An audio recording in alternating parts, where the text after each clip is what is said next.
Good afternoon. Students, alumni, faculty, staff, community members, and friends, thank you for joining us on this historic occasion. My name is Holly Cuellar, and I'm a member of the class of 1989, and I'm the rector of the university's governing board. On behalf of my colleagues of the Board of Visitors, I welcome you to this important event in the life of our university, the introduction of our 10th president.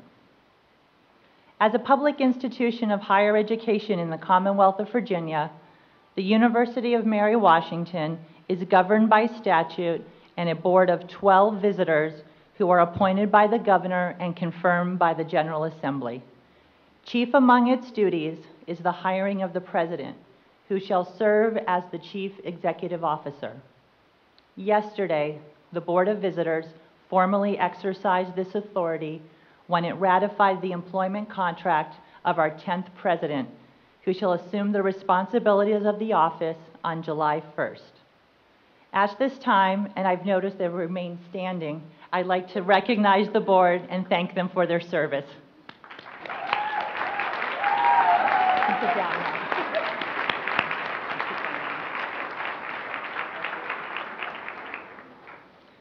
Today marks the conclusion of a journey that began last April when President Richard Hurley announced his intention to retire at the conclusion of the academic year. In the days that followed, the board formed a 19-member Presidential Search Advisory Committee consisting of students, staff, faculty, alumni, and several members of the board. This group immediately began working to lay the foundation for all that has led to this afternoon's celebration. This effort included interviewing and selecting a search consultant, working with the selected firm to outline the search methodology, listening to stakeholders from across the communities, and attending more than a dozen forums and meetings, creating a leadership statement based upon this input, and then using it to launch the recruitment process. Finding a chief executive is work that must necessarily occur behind the scenes and sometimes outside of public view. For those involved, it is time-consuming, sometimes thankless, but both energizing and emotionally exhausting. To this end, there are so many different people to thank. First and foremost, it is the 19-member Presidential Search Advisory Committee, which I had the privilege of chairing. With such a fantastically talented group of people who brought good cheer and seriousness of purpose to the many hours of work over the past 10 months. Their effort was a true labor of love. I ask that they please stand and be recognized.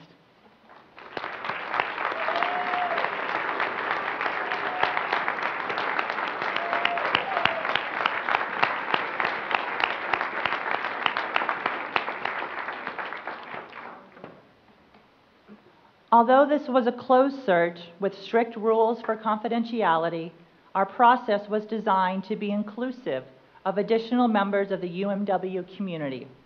After the pool was narrowed, we invited 21 stakeholders to offer their perspective on the semifinalists. Among them were additional members of the faculty, staff, student body, alumni, college deans, and the president's cabinet, as well as the mayor of Fredericksburg. To Mayor Greenlaw and all of our stakeholders, I thank you for your service. Your input was invaluable to the Search Advisory Committee, and I ask that you please stand to be recognized.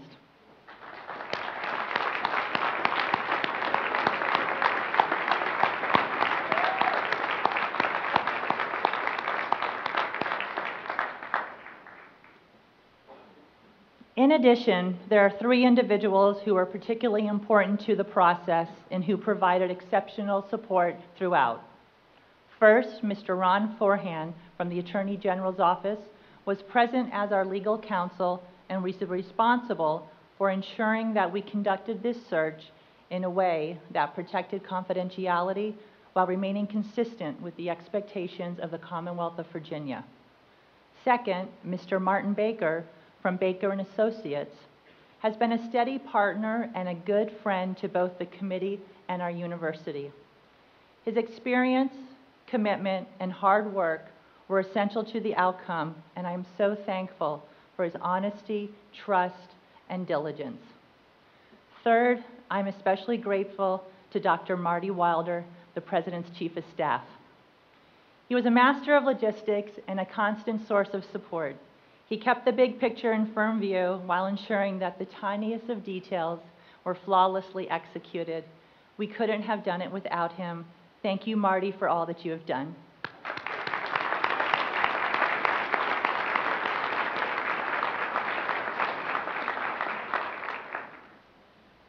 But most of all, I want to thank all of you. Last August, several hundreds of you took the opportunity to contribute your best thinking and letting us know what you were looking for in our next president. As a result, the Board of Visitors and the Presidential Search Advisory Committee had a much clearer picture of what we were looking for. However, hearing from you certainly was the easy part. Finding the right person was an enormous challenge. Your hopes and expectations were so justifiably high. I believe that we have found the person that we were all looking for. Let me assure you, this was an extremely competitive process. The presidency of the University of Mary Washington is an incredibly attractive opportunity. There were many who wanted to be our 10th president. As a result, we had a deep and diverse pool of distinguished candidates from all over the country.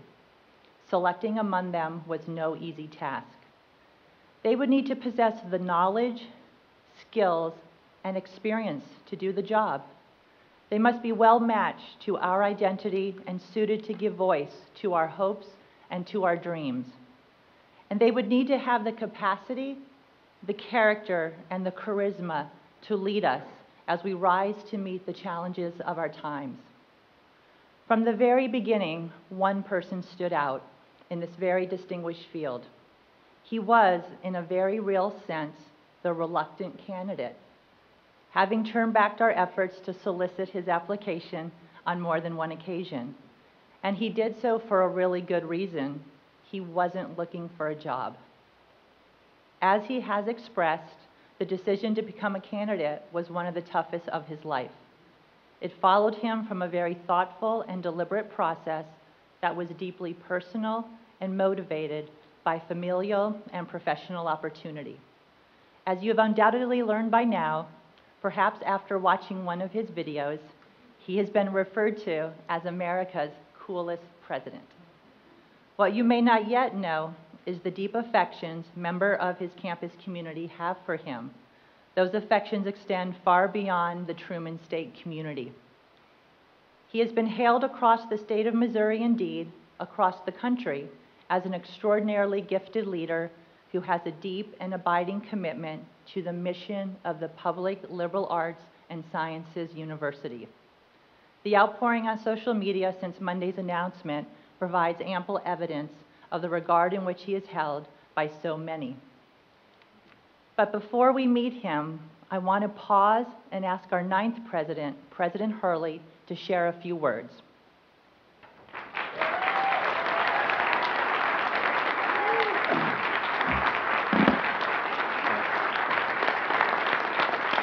Thank you. Thank you. Thank you very much. Thank you all very much for that warm welcome. You know, I've done a lot of speaking in my career, and I seldom get nervous. But I'm more nervous right this moment than I've been in a long time. I feel like I'm a freshman in my first class and they asked to stand up and give a speech. But I'm sitting up here listening to Holly, trying to figure out, why am I so nervous? I'm taking my deep breaths and doing all the things you're supposed to do to calm yourself down. And I realize I'm nervous because I'm so excited. I'm excited for at least 2 reasons, probably 3. One of them, I'm excited for all of you.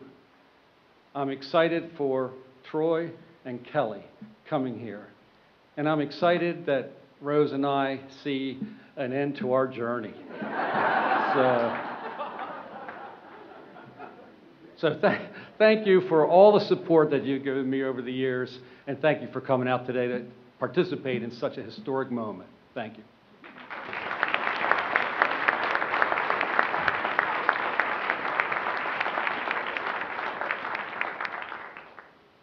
Thank you, President Hurley. I'm so appreciative that you were able to join us today. In the coming weeks, we all look forward to celebrating your remarkable career.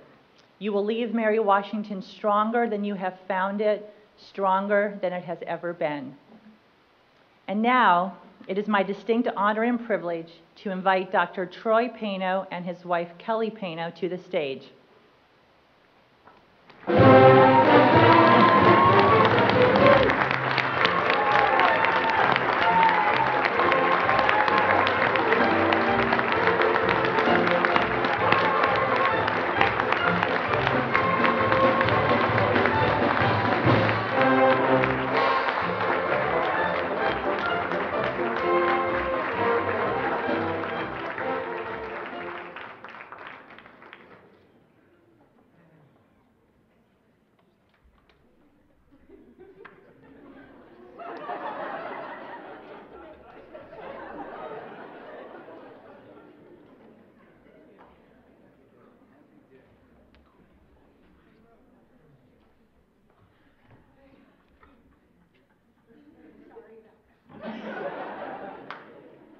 Rather than review his biography, I wanted to share some of the comments and testimony the board heard in doing its diligence from those who know him best.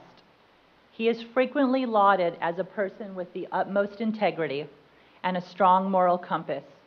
One colleague said that he has the kind of personality that brings people together. Another observed he is not afraid to speak the truth. Dr. Paino is seen as future-looking, and at the same time, he is a steadfast and passionate advocate of the mission of a public liberal arts education. Some of the objectives we heard over and over again included approachable, participatory, student-centered, and inspirational.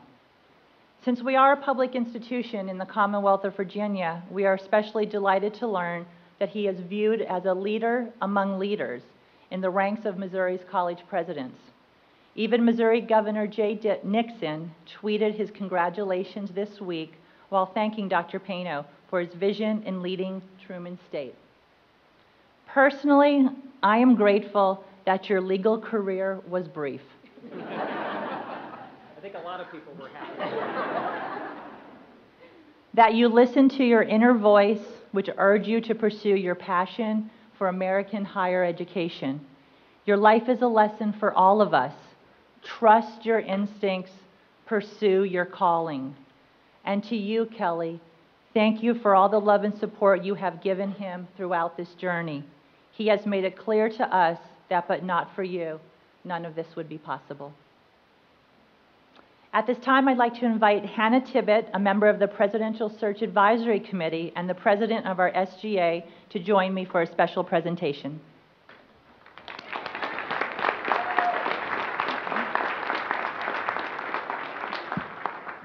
Hello. Oh, sorry, my bad. So this week has been truly exciting for our campus. I've spent a lot of it kind of observing, and I think it's safe to say that the biggest topic of discussion on campus has been your YouTube presence. But on a serious note, you've proven to be student-centered, and as a student, I couldn't ask for anything for this university as I'm leaving. So we wanted to make this transition from purple to blue a little easier on you two. So we would like to present you with just a little token of our appreciation for you coming to our university. Oh, very cool.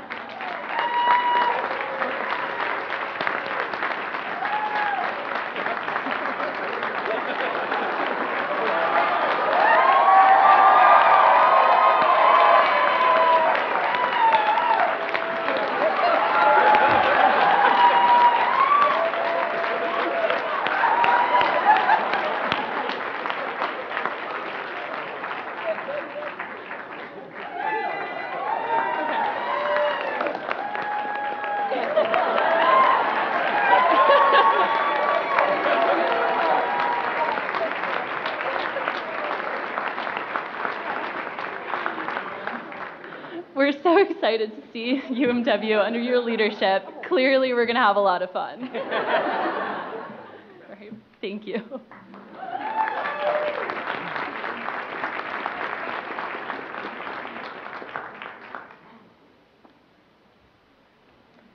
And now, Dr. Paino, it gives me great pleasure to turn this podium over to you to offer your first remarks to the University of Mary Washington community.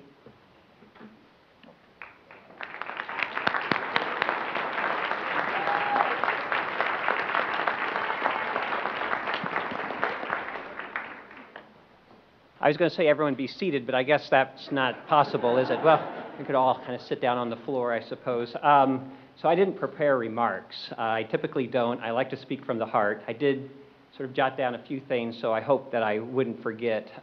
This has been an overwhelming week for Kelly and I, and this welcome is overwhelming. We're so excited about the opportunity to be joining this community and to have this opportunity to lead Mary Washington. There are several people I just want to thank. I know that they've already been thanked, but first of all, Holly, you're a wonderful rector. Thank you.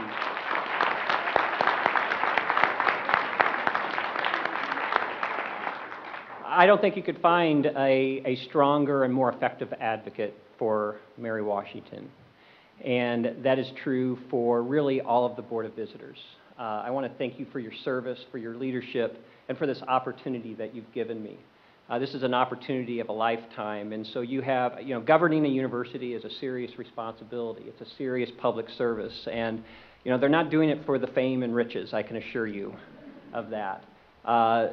They're doing it because they represent what I hope we all aspire to, and that is to be good citizens who are committed to service, who are committed to bettering this state and this democracy, and give of themselves, give of their time to do so. So thank you to all the Board of Visitors for everything that you've done for me, but more importantly, everything you continue to do for this university. Thank you.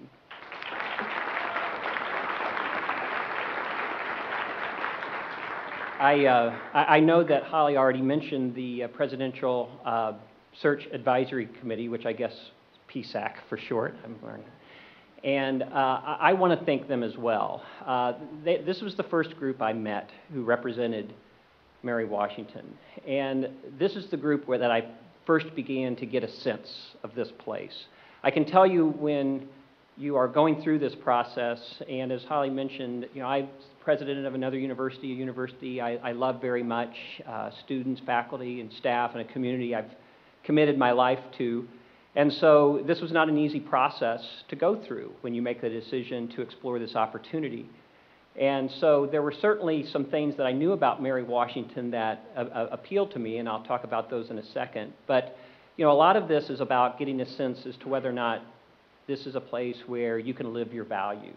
And it was really this group of individuals that represented this institution, and I think represented it so well in terms of what this place is about. Again, much like the Board of Visitors, when you agree to serve on a search committee like this, especially a presidential search committee, and especially a presidential search committee in which you sign a confidentiality agreement, that is a tremendous burden and responsibility. Certainly a devotion of time and energy to the cause, but also I can imagine the number of times that people probably wanted to ask them or did ask them for some inside information.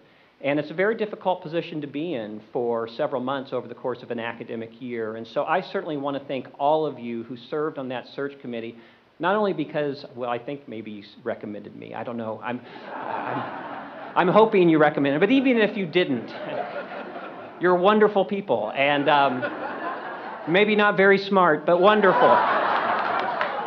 Just kidding. They're brilliant. No, really, seriously, that this university owes them a debt of gratitude for all the time and commitment that they have given to this university. This also includes the stakeholders. Back in January, I came here, and as Holly mentioned, I had an opportunity to meet representatives from the entire community, Mary Washington community, but also the broader community, and to get a chance to interact with the mayor and the police chief, but also students and faculty who really kind of represented the spectrum here of departments and programs on campus. alumni, foundation board, to have that opportunity, and again, to get a better and a deeper sense of this place through those interactions. I want to thank all of you for committing what I believe was a Sunday, so taking time out. And I felt really bad about that Sunday. If I'm not mistaken, it was in direct conflict with the Washington Redskins football game. And I sensed a little tension in the room, that maybe some people weren't too pleased about the fact that it was scheduled at that time. But it shows me that there are people who care deeply, very deeply about this university and this community, that they would take of their time to be a part of the process.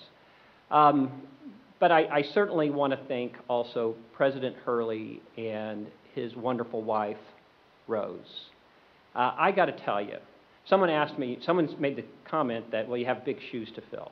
I can assure you I have no intention of filling his shoes. Do you see the size of his feet? There's nothing.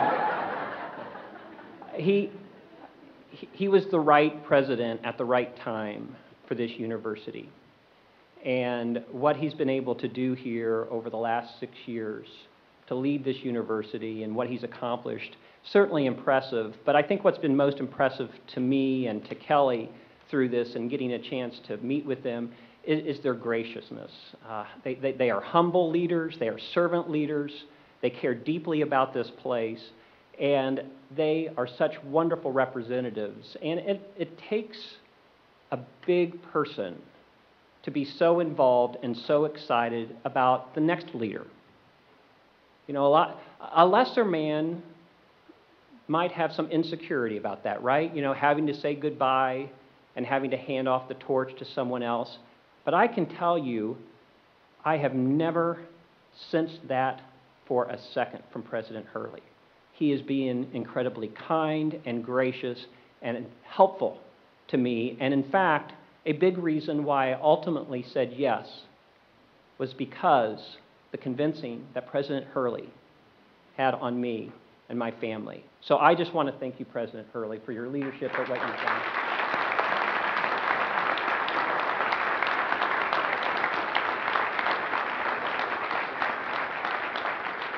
So it's not my intention to talk long. Really, Kelly and I would like to find an opportunity. I had brought the hat to put on, and I got to tell you, I had always dreamed, where's Ken? I'd always dreamed of being that first-round draft pick in the NBA. And I had envisioned coming up and putting on the hat like they do, you know, when they name. And so this was my dream, is that I would have the hat on. I'd be the first-round draft pick, you know, for a 5'9" slow guy. This is really exciting stuff. And so I had it all vision. And then last night, I had a dream that I was picked by the New York Knicks. And you know how the Knicks fans are. They boo. They boo. And so I had this panic that I would come out, I'd put the hat on, and you all would boo. So, yes, you're not booing. Thank you. But, you know, I got to tell you that, you know, some people ask why. Why am I coming to Mary Washington? I'm the president of another university, Truman State University in Missouri, which is a fellow COPLAC institution with a public liberal arts mission.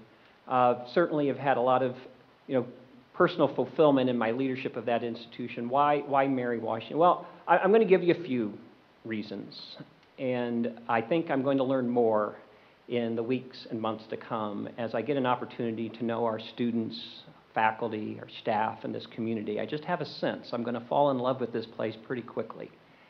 I'm already falling in love with this place. Even today, just a quick walk across campus to the bookstore and having an opportunity for some students who have introduced themselves, you know, I get the sense that I'm going to be inspired. I want to work at a place where I'm inspired, and it's always the students, I think, who inspire me the most. And so I look forward to that opportunity. But, you know, certainly initially I was interested because I love the mission. It's what I've committed my professional life to, the public purpose of a liberal arts education. I just don't think it gets any better than that, and it doesn't get any more important than that when you think about the future of our democracy. As we go through an election year and you think the importance of having reflective citizens, having an education that's not just merely focused on workforce development, although we certainly take employment seriously. We want students to be able to be gainfully employed, right? That's certainly an important part of what we do. But it's not the more profound thing that we do here at Mary Washington. This is a place where we are committed to a liberally educated citizenry, where we care deeply about sort of instilling the value of learning, that intrinsic value of learning, if you will, certainly developing those higher order thinking skills that you will be able to use in anything you do in your life, whether it's critical thinking, problem solving, quantitative analysis, communication, whatever the case may be. But probably the most important thing about, to me, a liberal arts education that we don't talk a lot about is character development. That what we really are about here at Mary Washington and what really attracted me was that we produce young people who have a servant's heart, who become passionate about something and want to improve the world, who want to be fully engaged in their communities and want to advance our democracy in a positive way. And to me, that's why I do this work. And so initially, certainly Mary Washington, check. And then I think about its public aspect of that mission. And this is an institution that I think is committed to academic excellence and social uplift in equal measure. That is not easily done in this current environment, but being committed to those two pillars is what excites me. But ultimately, what sold me that this was time for me to come to Virginia was, again, what I was learning about the soul of this place. As I got to know more and more about this university through the search process, I started seeing that this was a place that took relationships seriously, where people cared deeply about one another, where this was not merely an institution, but rather a community that took those relationships seriously. I do not want to be president at a place where I am disconnected from those who work and have devoted their lives to this place, disconnected from the students. I am not interested in it. I want to be right down there in the mud and the muck with all of you as we grapple with some of the most serious challenges facing this country. And what excites me about Mary Washington is that it represents hope. When I look out and I see the young students, I become hopeful about the future of our democracy. When I sense your passion for this place, but also for the issues that you care deeply about, it gives me hope for the future. And so, yes, at times we have to get down in the mud and deal with some of those difficult issues. Sometimes we have to have difficult conversations in which we don't always agree. But at the end of the journey, together, I am confident we will soar. Go Eagles. Thank you.